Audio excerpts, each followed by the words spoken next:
Tea time can be a mesmerizing, meditative experience with the blooming tea flowers and tisane from flower pot tea. Both are meant to be served in the glass so you can enjoy the flower's beauty as well as the flavor. The blooming tea transforms the age-old ritual of making tea into entertainment.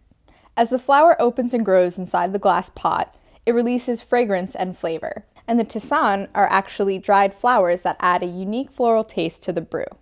All of the tea flowers and the white tea that's in the blooming tea are sourced from different regions in China. The enlightening Lotus Tisane, for instance, comes from a monastery on one of China's holy mountains, while the roses are from China's western region.